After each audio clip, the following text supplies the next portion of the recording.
Ladies and gentlemen, please welcome the Shadow Home Secretary, Chris Philp.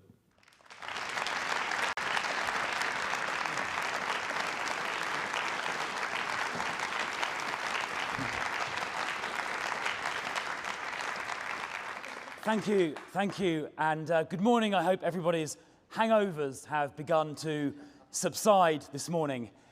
Now, I think this is my 25th conference, and it's also 10 years since I was first elected to Parliament.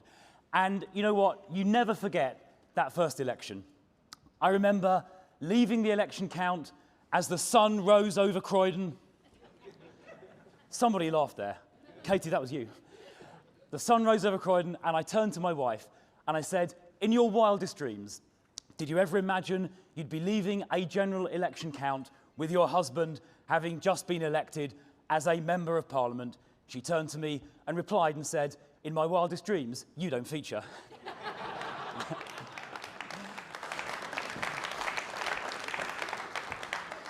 Now, the Home Office is a tough department, but I'll be honest, I did not expect to be on my second opposite number already. When Keir Starmer talks about a one-in, one-out policy, it turns out he didn't mean illegal immigrants, he meant Home Secretaries. And it's not just the Home Secretary. In the last reshuffle, the Prime Minister removed more ministers from the Home Office than he has illegal immigrants back to France. Now, let's start with a simple fact. Keir Starmer lied to get power. He lied to the Labour Party about what he believed in, he lied to the country about what he would do, and he lied to himself that he was up to the job. No wonder Labour spent their conference plotting to replace Keir Starmer, who believes nothing, with Andy Burnham, who apparently believes anything. Keir Starmer came to power and to office with no proper plan, no competent team, and no principles. The result? The worst start for a newly elected government in decades. So we must learn not just the lessons of our defeat last year, but also the lessons of Labour's victory. We must never repeat Labour's mistakes, winning an election on a false prospectus and arriving in power with no plan. The last general election was incredibly tough for us. But I know this. Conservative values and conservative principles are more important today than ever before. We have a Labour government taking us back to the 1970s. Inflation doubling, unemployment rising, taxes skyrocketing, successful people fleeing the country in droves. A real fiscal black hole opening up to swallow Rachel Reeves. Rampant trade unions dictating policy, all led by a weak Prime Minister who's lost control of his government and who watches passively as they drift a million miles away from moderate Blairism.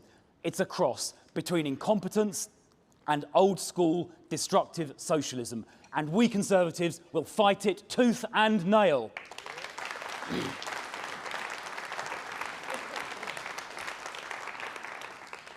And what does Reform offer? They offer simple slogans with no substance, scribbled in a pub on the back of a fag packet. That will not fix our country. So we must show we have the right principles and the right plan. Because if we apply Conservative principles with courage and with conviction, I know our country will be strong, prosperous and safe again, and that our best days still lie ahead.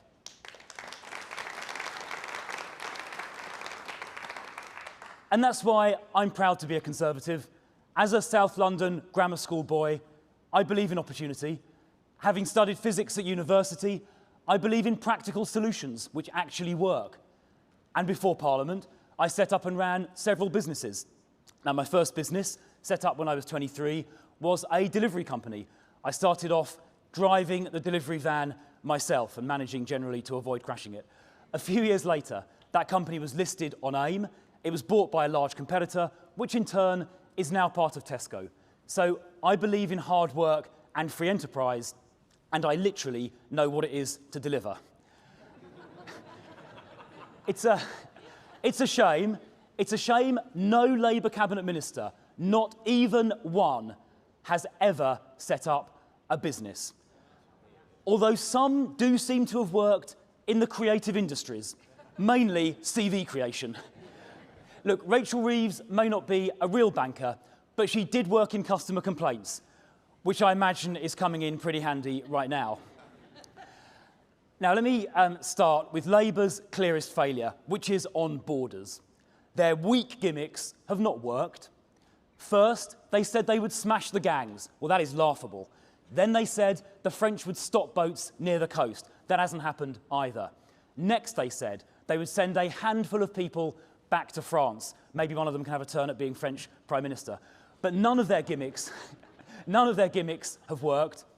This year so far has been the worst in history for illegal immigrants crossing the Channel. And Channel migrants have committed some terrible crimes, including brutal rapes and the sexual assault of young children. Some have even then blamed that on their own culture. Labour has lost control of our borders, and they are not fit to govern.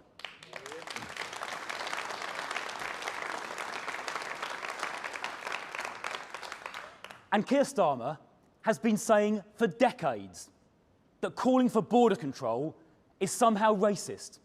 We have seen him smear campaigners as far-right for demanding the very inquiry into rape gangs he was finally forced into agreeing. His government even instructed lawyers to argue that the rights of illegal immigrants were more important than the rights of people in places like Epping. It's disgusting. Well, I'm here to say border control is not racist. Standing up for rape gang victims is not far-right.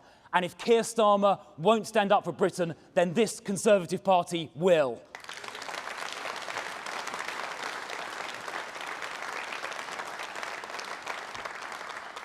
Now, this weekend saw a historic announcement that a Conservative government would leave the ECHR.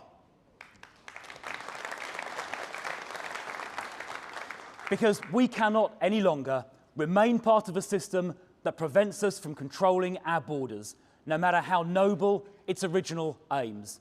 Those aims have been twisted over the years by judges here and in Strasbourg.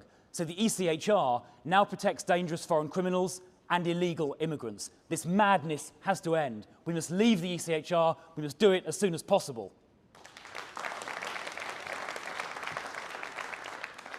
And we will use the freedom provided by leaving to ban asylum and other claims for illegal immigrants. We will abolish the Immigration Tribunal, thereby getting rid of every single activist judge. We will stop vexatious judicial review, and we will end legal aid for immigration cases, so our money is no longer wasted on this. We will use visa sanctions to make sure countries take back their own nationals. We will set up a removals force to remove 150,000 people a year who have no right to be here, 750,000 over a parliament, and we will deport all illegal arrivals within a week and all foreign criminals back to their country of... That's our plan. Back to their country of origin, if safe and possible, or a third country like Rwanda, if not. So Labour's gimmicks are not working, and reform slogans, written on the back of a fag packet, collapse after a few minutes of cursory scrutiny. We are the only party with the courage to act and the diligence to do the detail. We will secure our country's borders. We will end illegal immigration.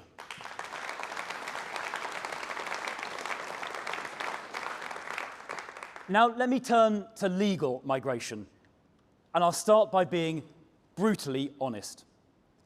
For many years now, legal migration has been far too high. High under successive governments, including the last one. It was a mistake. It should never have been allowed to happen. And under new leadership, we pledge it will never happen again.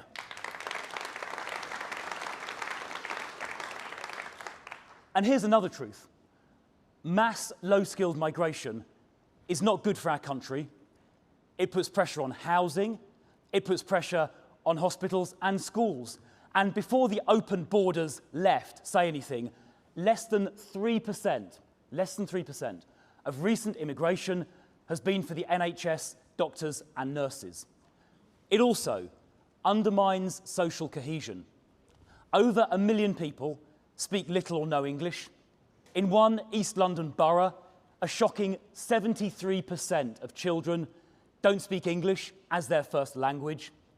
For some nationalities, workforce participation, especially for women, is pitifully low. And Afghan nationals, men, are 22 times more likely to be convicted of a sex offence. We can't carry on like this. A nation that is not united by common values and a common identity will fracture and break. As Abraham Lincoln said, a house divided cannot stand. And so it is with our society. A fractured society will lead to a broken country. And being British is not about colour, but it is about accepting and embodying our long-standing values as a nation. It is about loving this country and its history and believing in this united kingdom. It means caring more about this country than about any other. That is what it means to be British.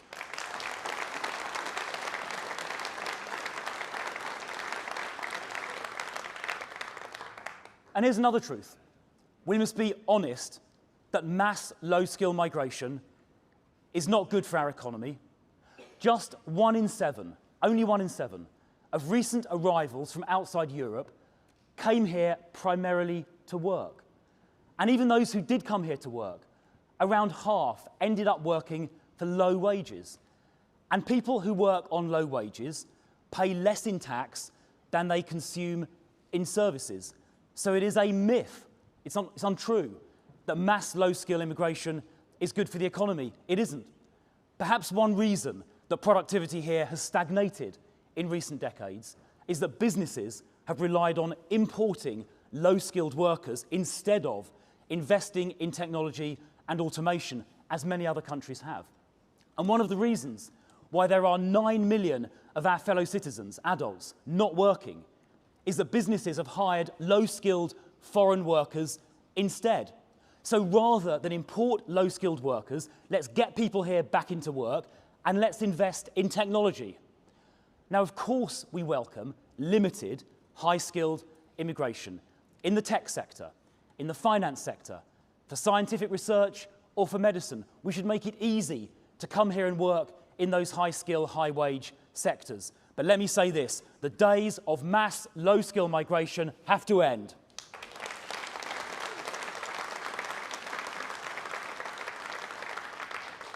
And that is why we will ensure that those who have come already to work, but have then not worked, or have only worked on low wages, they must leave when their visa expires. And that is why only those who are making a contribution can stay here permanently. And those who are not citizens cannot expect to receive any benefits funded by taxpayers.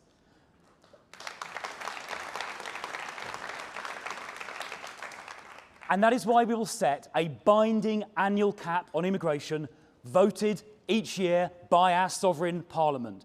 And a Conservative government will set that cap at a low level to ensure that more people leave than arrive. And that means we will deliver sustained negative net migration.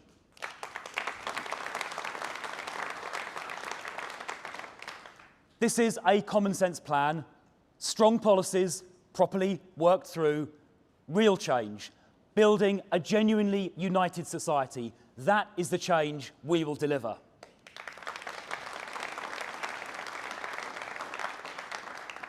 And we have a common sense plan for crime and policing too, supporting the fantastic Conservative police and crime commissioners we've elected. I can see some of them here. Stand up and have a round of applause. There we are.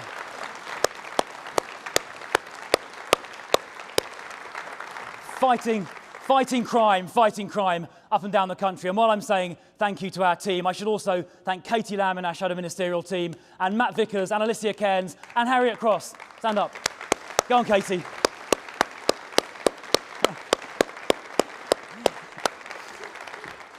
She's gone bright red.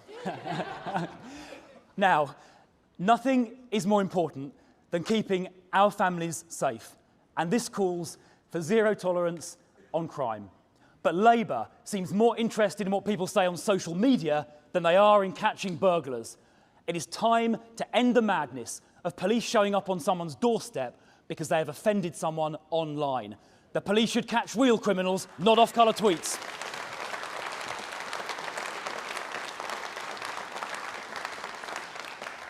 Policing non-criminal social media posts is a catastrophic waste of time, and it tramples on free speech. In government, we would end this nonsense and we will abolish non-crime hate incidents.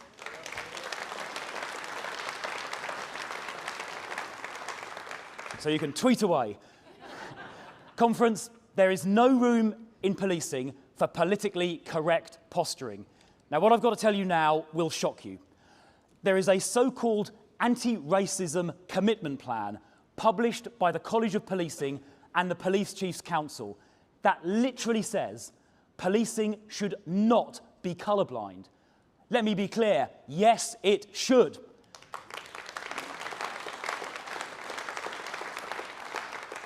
Treating racial groups differently, to engineer the same arrest rate, even if the offending rates are different, is immoral. It's plain wrong. People should stand equal before the law. It is that simple. Woke nonsense in policing has to end, and as Home Secretary, I will scrap that absurd document.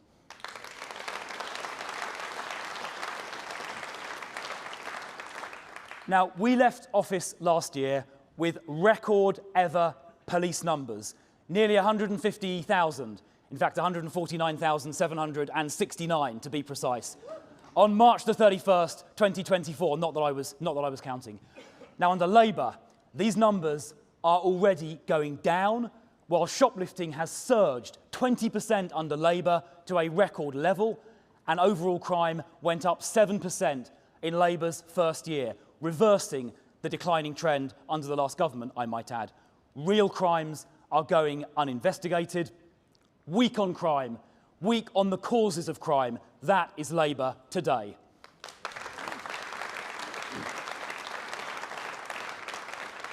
So we need to turn this round. We commit today to hiring 10,000 extra police officers at a cost of £800 million a year, funded by some of the Chancellor's savings announced on Monday. These 10,000 extra police officers will catch more criminals and they will protect our streets. That is our commitment.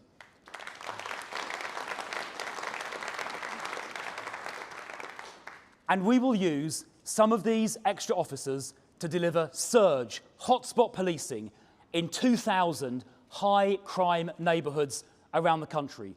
They will deliver 8 million hours of hotspot surge patrolling and prevent 35,000 crimes by doing so. Every area where there is a serious crime problem should have intensive hotspot patrolling all year round. That will deter crime and it will catch criminals. All of the evidence clearly shows that it works, as I saw with Katie in Brighton a year or so ago. Katie Bourne, the PCC for Sussex. So we will mandate. There we are. Katie gets a round of applause. Well done. And support for her Merrill campaign as well, I hope. So we will, there we are, popular in Sussex. So we will mandate this hotspot patrolling. Now, we will also take knives off our streets. As a London MP, I'm afraid to say I have seen firsthand the devastating effects of knife crime, including seeing the unimaginable grief of bereaved parents at their child's funeral. I'm never going to forget that as long as I live. Now, Stop and Search takes knives off our streets. It catches criminals. And when its use is measured not against the general population, but when its use is measured against the offending population, the use of Stop and Search is not racially disproportionate. Now, under Mayor of London, Sadiq Khan, Stop and Searches dropped by 60%. And what do you think happened to knife crime? It went up by 86% under Sadiq Khan. People are losing their lives as a result of this piece of Labour woke ideology. It's insane that the smell of cannabis alone, or somebody wearing a menacing mask alone does not generally allow, legally, a stop and search. Now, in my view, a single suspicion indicator should be enough. So, in our hotspot areas, we will allow routine stop and search without suspicion. Anyone can be searched. We will change the law to do this, and we will triple the use of stop and search. Lives will be saved, and knives will be taken off our streets. We have the courage to do that. Labour does not.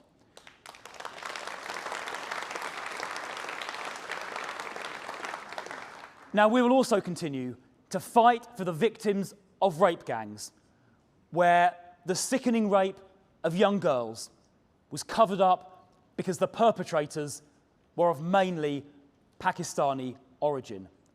The government only agreed to a national inquiry, as you saw from that video, because they were forced to. And months later, that inquiry has still not been set up. Keir Starmer may think standing up for rape gang victims is a far-right bandwagon, but we think it's justice, and we're going to keep fighting until we get it.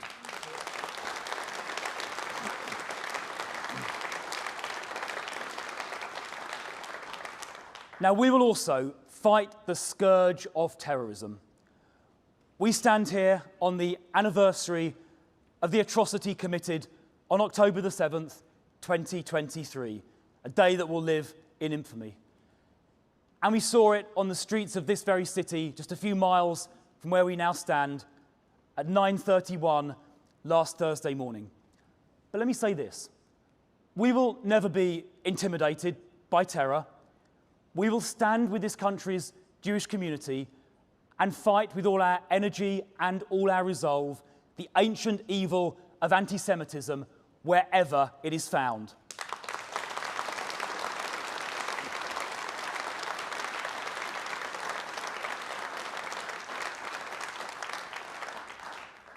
And we must be honest, Islamist extremism is the clear majority of counter-terrorism caseloads. We must all stand up, all of us in society, to extremism wherever we see it, because standing by and saying nothing when encountering extremism is complicity. And those expressing extremism, or anti-Semitism, or racial or religious hatred of any kind, or support for terrorism, who are not British citizens, should be removed from this country, including those at the student marches today.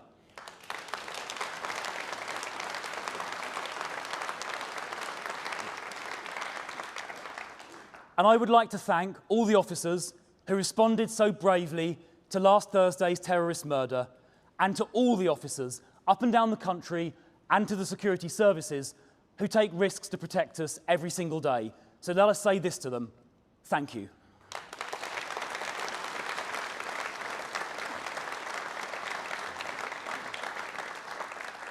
Now let me finish by saying this. There is only one party that will stand up for working families and for business. Only one party that will stand up for pensioners, for farmers, for parents and for pupils. Only one party that will stand up for our military. Only one party that will stand up for law and order. Only one party with a proper plan to protect our borders. And only one party that will stand up for Britain and all its people. That party is the Conservative Party. And if we stand together, if we stick together, we will win together and deliver the change this country needs. Thank you.